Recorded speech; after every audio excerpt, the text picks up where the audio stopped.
الحمد لله وكفى وسلام على عباده الذين اصطفى أما بعد فأعوذ بالله من الشيطان الرجيم بسم الله الرحمن الرحيم قال تبارك وتعالى في كلامه المجيد والفرقان الحميد قل هو الله أحد الله الصمد لم يلد ولم يولد ولم يكن له كفوا أحد صدق اللہ العظیم۔ میرے عزیز محترم مسلمانوں، جیسے آپ لوگوں کو پتہ ہے آج کل جو حالات چل رہے ہیں اور جو حالات ہم لوگوں نے بنائے بھی ہے اپنے لیے خود، جو ہمارے سروں کے اوپر جو مصیبتیں اور عذابیں آتی ہے وہ خود ہماری اعمال کی وجہ ہے، اور ہم نے خود اپنے لیے ایسی زندگی بنائی کہ ہم قدم قدم پر اللہ کی عذاب کی لپیٹ میں آتے ہیں اور اللہ کا قہر اور غضب ہمارے اوپر وہ نازل ہوتا ہے۔ میرے عزیز محترم مسلمانوں، ایک واقعہ میں نے بھی سنا اور پورا دیکھا تک نہیں، یعنی اصل جو وجوہات تھے کچھ میں نے سنا، تھوڑا تھوڑا دیکھ بھی لیا سوشل میڈیا پر۔ جو بلوچستان میں جو واقعہ پیش آیا ہے، ایک میاں بیوی کے ساتھ جو اس کے خاندان والوں نے اس کو دونوں کو قتل کیا، کھانے کی دعوت کی غرض سے بلا کر ان دونوں کو قتل کیا۔ اور ایک بات اس لمحے میں وہ بہت غور اور فکر کی ہے، اور بہت بڑی بات اس عورت نے کہی ہے۔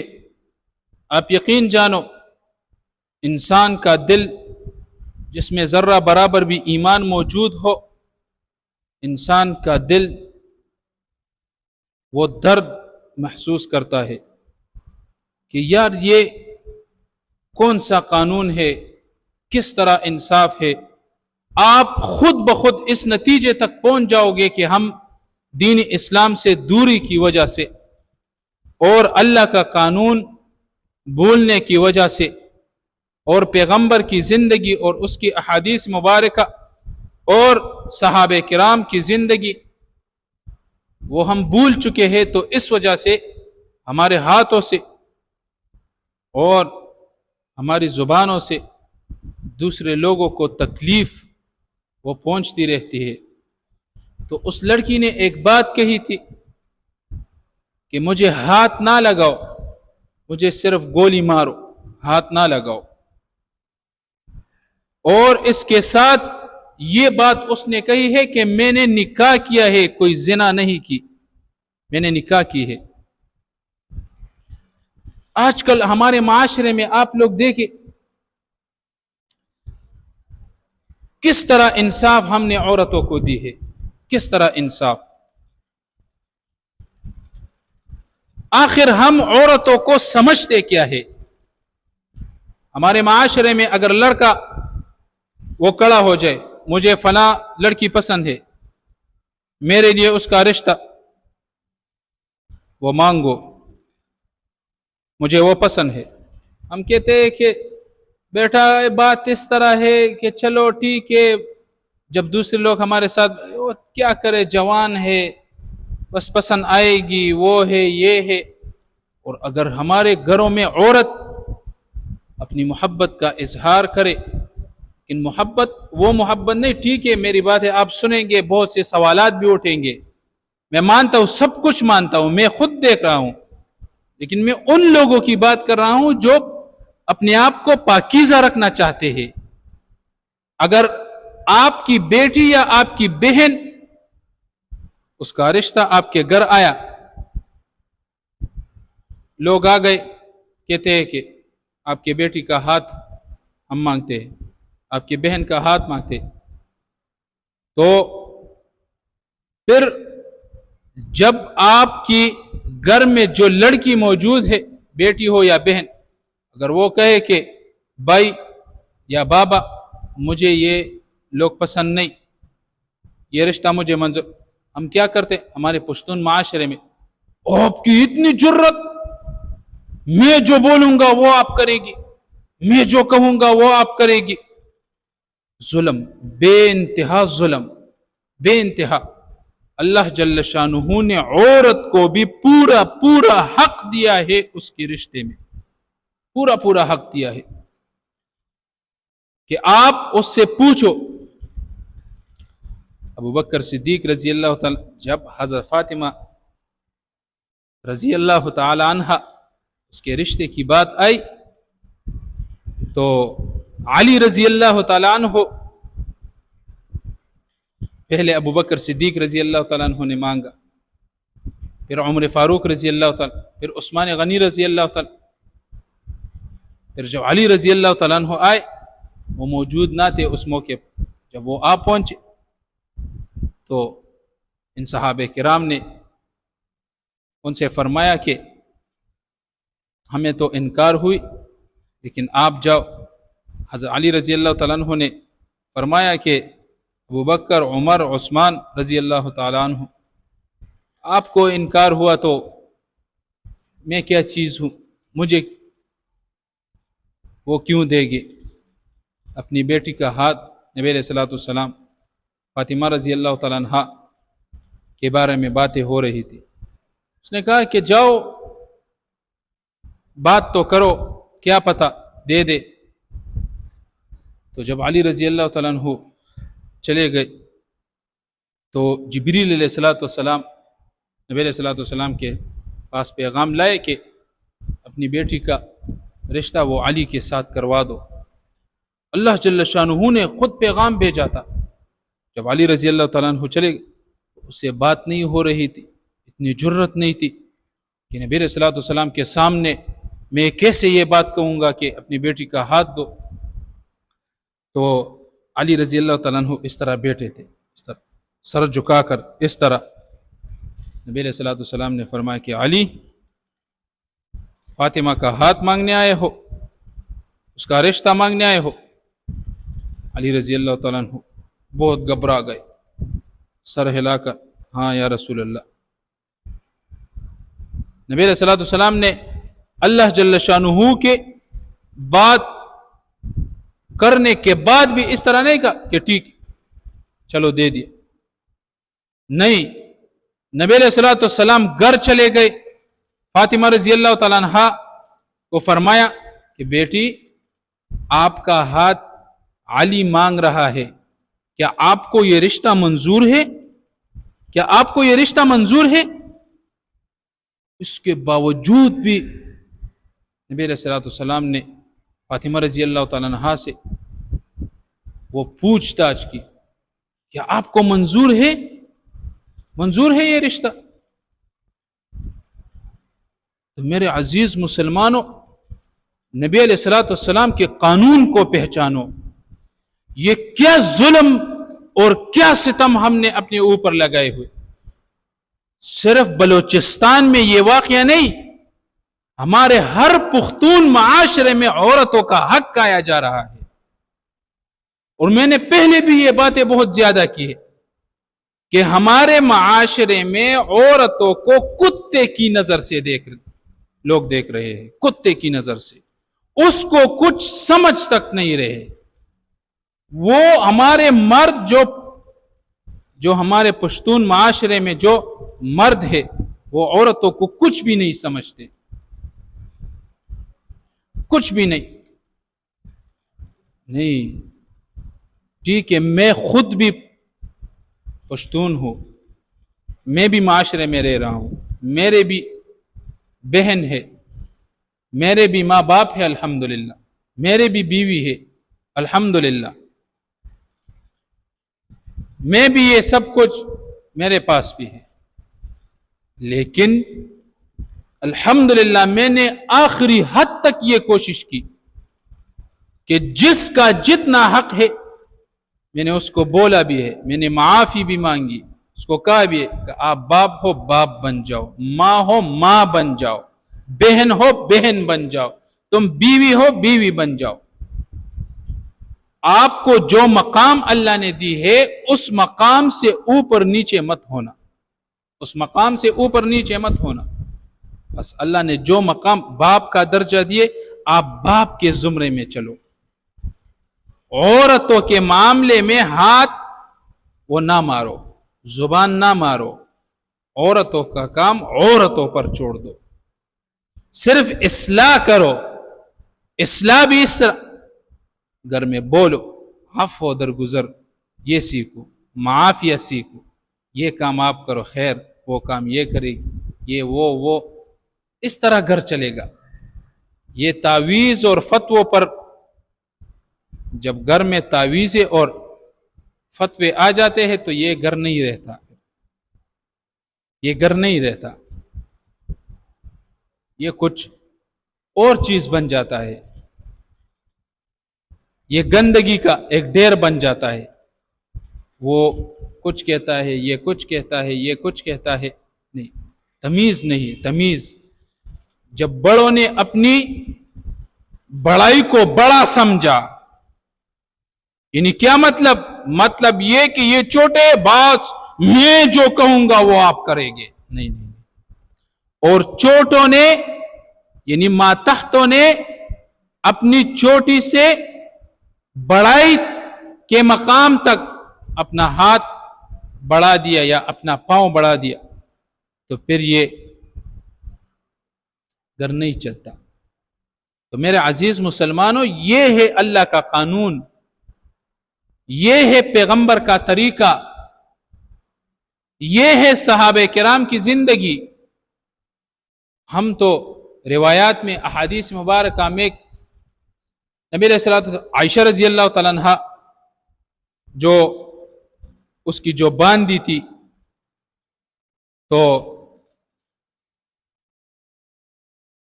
وہ بھی غلام تھی اور ایک غلام کے ساتھ اس کی شادی ہوئی۔ جب اس کے ساتھ شادی ہوئی تو پھر دونوں وہ مسلمان ہو گئے، تو اس کی نکاح وہ خود بخود وہ ختم ہو گئی۔ تو بریرہ رضی اللہ تعالیٰ عنہ جو عائشہ رضی اللہ تعالیٰ عنہ کی جو باندھی تھی بریرہ، اور جب اس کی نکاح وہ ٹوٹ گئی تو اس کا شوہر نبی علیہ الصلوۃ والسلام کے پاس آیا کہ اے اللہ کے رسول، مجھے بریرہ، یہ بہت زیادہ خوبصورت تھی، بہت زیادہ خوبصورت تھی، یہ اللہ نے بہت حسن دیا تھا اس کو، بریرہ رضی اللہ تعالیٰ عنہ۔ تو نبی علیہ الصلوۃ والسلام کے پاس اس کا شوہر، بریرہ کا جو شوہر تھا، وہ آیا کہ اللہ کے رسول، مجھے یہ رشتہ دوبارہ وہ کرواؤ، مجھے بریرہ بہت زیادہ پسند ہے۔ تو نبی علیہ الصلوۃ والسلام بریرہ رضی اللہ تعالیٰ عنہ کو بلایا، اس کو کہا کہ بریرہ بیٹا، بات اس طرح ہے کہ وہ اس صحابی کا وہ نام میں بھول گیا، میرے خیال سے مغیث رضی اللہ تعالیٰ عنہ، تو کہا کہ آپ کا یہ نکاح میں دوبارہ کروانا چاہتا ہوں، اگر آپ کو کوئی اعتراض نہ ہو۔ تو وہ بریرہ وہ بہت زیادہ ہوشیار تھی، نبی علیہ الصلوۃ والسلام کو فرمایا کہ اے اللہ کے رسول، جو بات آپ مجھے کہہ رہے ہیں یہ آپ مجھے حکم دے رہے ہیں یا مشورہ دے رہے ہیں؟ حکم دے رہے ہیں یا مشورہ دے رہے ہیں؟ نہیں، آپ حکم دے رہے ہیں یا اللہ کی یہ بات ہے؟ تو اس نبی علیہ الصلوۃ والسلام نے فرمایا کہ نہیں بریرہ، میں آپ کو جو ہے نا وہ بات اس طرح کرنا چاہتا ہوں کہ آپ کو مشورہ دیتا ہوں کہ وہ بھی بہت اچھا لڑکا ہے، اور باقی اس کے بعد آپ کی مرضی۔ تو بریرہ نے کہا کہ نہیں یا رسول اللہ، میں آپ کی بات یہ بات میں نہیں مانتی۔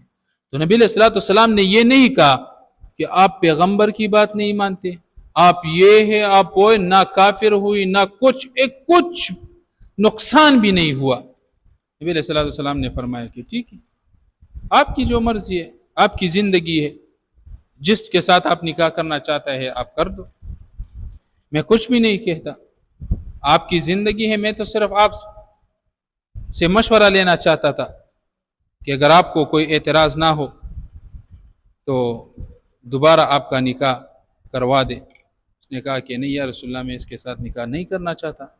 ٹھیک ہے، چلی گئی۔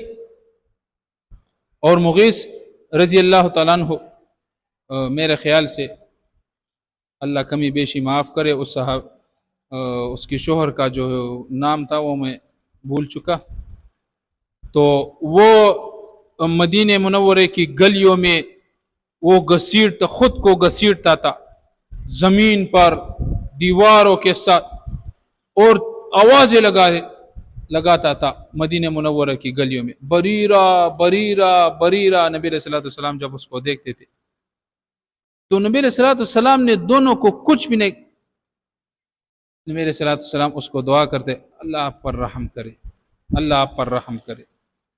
نبی علیہ الصلوۃ والسلام نے تو یہ نہیں کہا آپ بدتمیز ہو، بے حیا ہو، پیغمبر موجود ہے، قرآن نازل ہوتا ہے، لیکن نبی علیہ الصلوۃ والسلام نے کچھ بھی نہیں کہا، کچھ بھی نہیں کہا نبی علیہ الصلوۃ والسلام نے۔ اور ہمارے اس معاشرے میں آپ لوگ دیکھیں، بس نہیں آپ کافر ہو گئے، آپ نے باپ دادا کے اصولوں کے خلاف کام کیا، آپ نے بھائی بہن کے باپ اور بھائی کے اصولوں کے خلاف کام کیا، آپ نے خاندان اور رشتہ داروں کے اصولوں کے خلاف کام کیا۔ باڑ میں جائے آپ کے باپ دادا، باڑ میں جائے آپ کے رشتہ دار، باڑ میں جائے آپ کا اصول۔ اگر ایک لڑکی باحیا ہے اور صرف یہ اظہار کرے کہ مجھے فلاں جگہ نکاح پسند ہے، ہمارا نکاح ادھر کروا دو، اس میں کوئی قباحت نہیں۔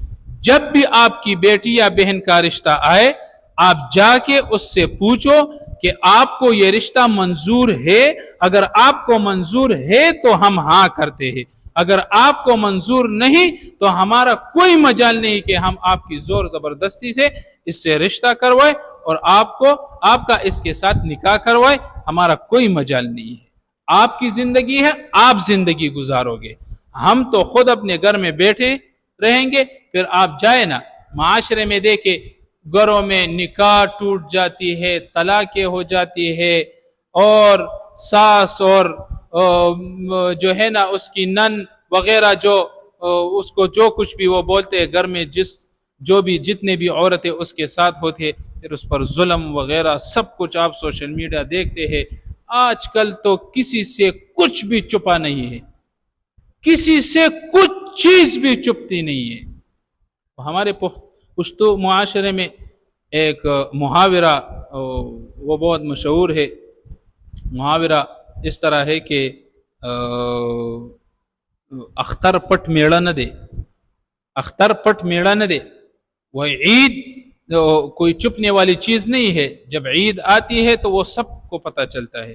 تو اس طرح آج کل جو حالات چل رہے ہیں معاشرے میں، وہ آپ سب لوگوں کو پتہ ہے، سب لوگوں کو جو چل رہا ہے، جو گھروں میں جو کچھ، سب کچھ آج کلم کلا، اس گھر میں یہ ہو رہا ہے، اس گھر میں وہ ہو رہا ہے۔ ابھی میں مسجد میں کھڑا ہوں، آپ میرا یقین کر لو، جو میرے سامنے جو مسجد کا جو ایریا ہے، اور میرے سامنے الحمدللہ ہمارا مسجد بھی کچھ اس طرح ہے کہ جدھر بھی آپ دیکھو گے ہمارا پورا محلہ وہ آپ کو نظر آئے گا۔ تو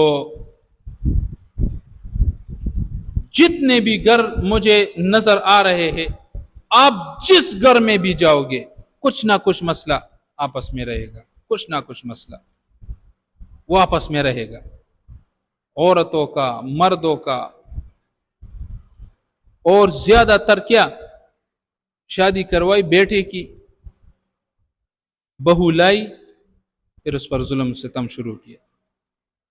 نہیں، یہ ادھر سے نہیں اٹھے گی، یہ ادھر نہیں جائے گی، یہ کچن میں یہ کام ضرور کرے گی، اگر اس کو 105 بخار بھی ہے تو یہ اٹھے گی، یہ کام یہ کرے گی، یہ چھوڑو یہ عورتیں ہیں، اس پر یہ بیماریاں آئیں گی، یہ کام یہ خود بخود یہ زندگی ہے چلے گی. نہیں، اصول کو سمجھو. انسان کی آپ یقین کر لو، انسان کے ساتھ اگر آپ محبت کرو گے نا تو وہ آپ کا ہے. اگر آپ نفرت پھیلاؤ گے، اور یہ انسان کی فطرت ہے، یہ کوئی اس کی خطا یا گناہ نہیں، یہ انسان کی فطرت ہے کہ انسان اپنے سر کے اوپر دوسرے انسان کو برداشت نہیں کرتا، دوسرے انسان کو برداشت نہیں کرتا ہے بالکل بھی.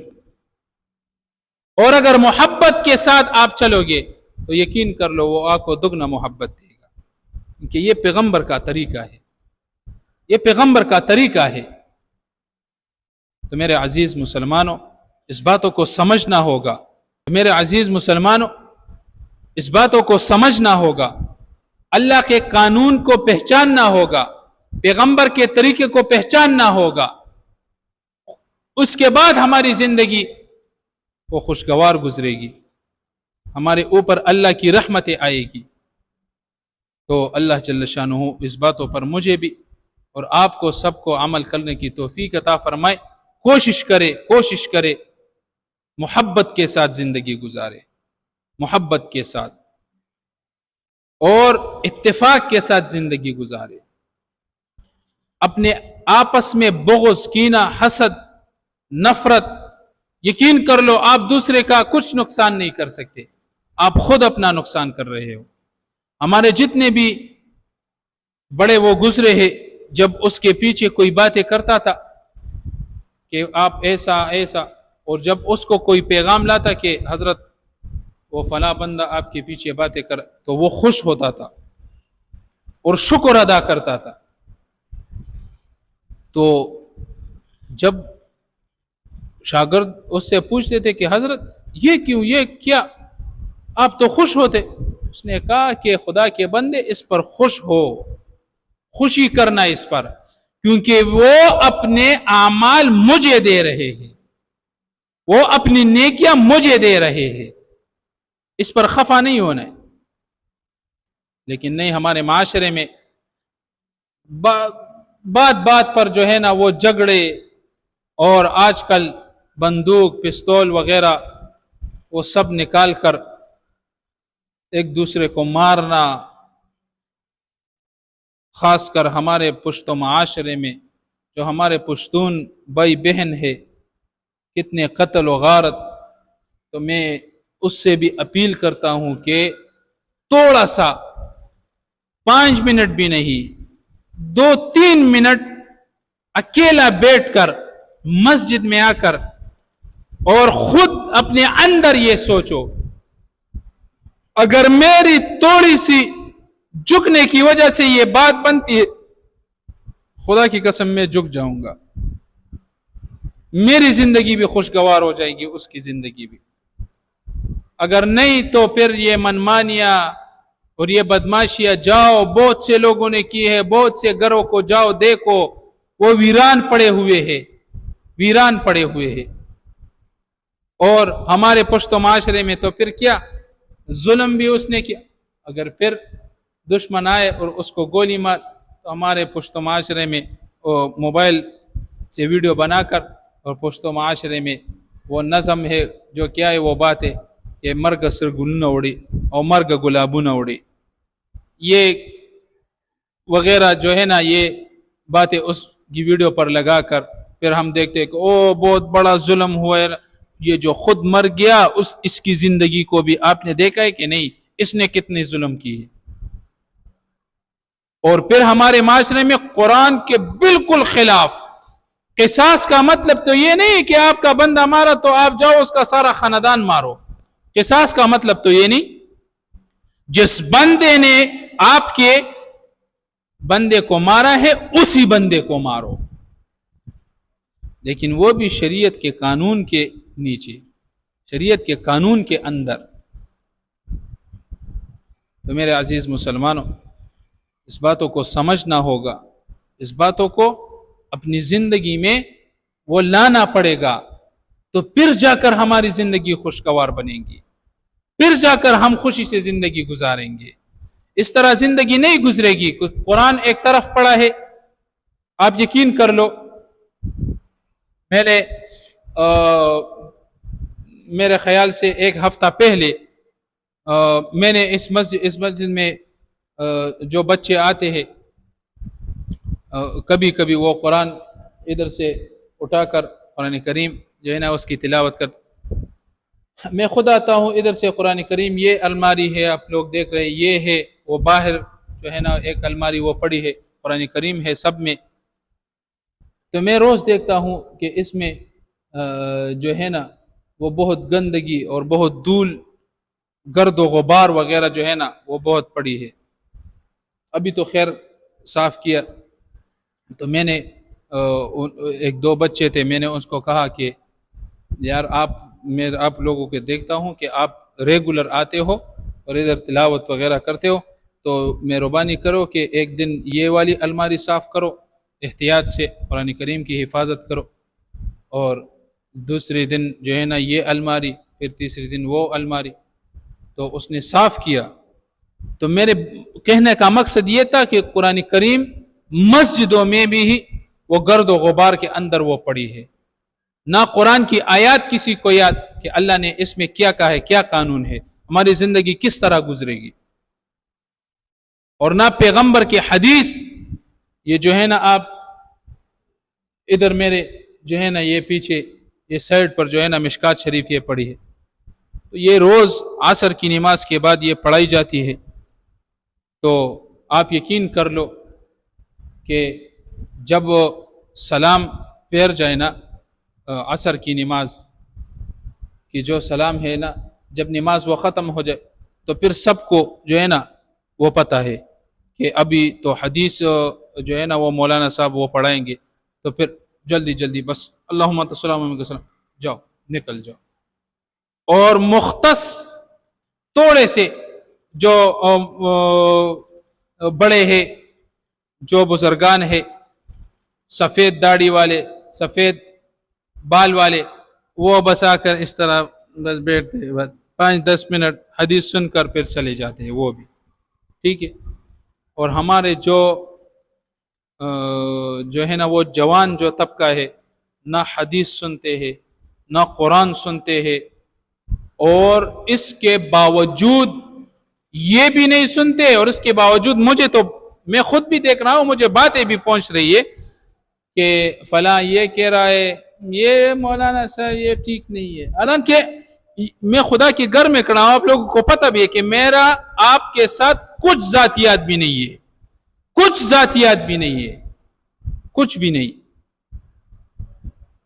پھر بھی اس کے بعد بھی یہ ٹھیک نہیں ہے، وہ یہ اس طرح کر رہا ہے، وہ اس طرح کر رہا ہے، لیکن دین کا کام کوئی بھی نہیں کر رہا ہے، کوئی بھی، اور نہ بیٹھ رہا ہے۔